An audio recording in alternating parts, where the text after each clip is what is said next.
শাইতানির রাজিম বিসমিল্লাহির রহমানির রহিম।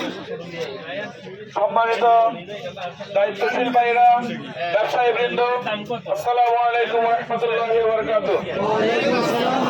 বাংলাদেশ জামাত ইসলামী কর্তৃক আয়োজিত ২ নং সুন্দরপুর ইউনিয়নের আজকের আনন্দ মিছিলের নোয়াখালী সংসদ সদস্য পদপ্রার্থী সংসদীয় আসন ৫ অধ্যক্ষ বালাইল ভাইয়ের সমর্থনে আজকের এই আনন্দ মিছিল সমাবেশের সম্মানিত দায়িত্বশীল এবং ব্যবসায়ী বৃন্দ সকলকে জানাই আন্তরিক শুভেচ্ছা এবং মোবারকবাদ। আজকে আমাদের এই সমাবেশের মূল উদ্দেশ্য এবং লক্ষ্য হচ্ছে একটাই, আমাদের এই বাংলাদেশের দীর্ঘ ১৭ বছর আমাদের এই বাংলাদেশের সুষ্ঠু এবং সুন্দরভাবে কোনো নির্বাচন হয় নাই।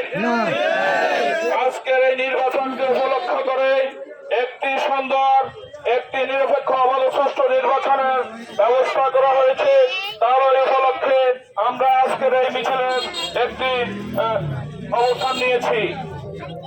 আজকের এই মিছিলের উপস্থিত রয়েছেন আমাদের শহর শাখার সম্মানিত স্টেট সেক্রেটারি মাওলানা মোহাম্মদ আব্দুর রহিম ভাই এবং অন্যান্য উপজেলা নেতৃবৃন্দ। আরো উপস্থিত রয়েছেন ২ নং সুন্দরপুর ইউনিয়নের সম্মানিত আমির হাফেজ মাওলানা নুরুল্লাহ ভাই। আরো উপস্থিত রয়েছেন বিভিন্ন ওয়ার্ডের দায়িত্বশীল এবং কর্মী ভাইরা। আজকে আমাদের এই পর্যায়ে আপনাদের সম্মুখে বক্তব্য পেশ করবেন আমাদের ২ নং সুন্দরপুর ইউনিয়নের সম্মানিত আমির হাফেজ মাওলানা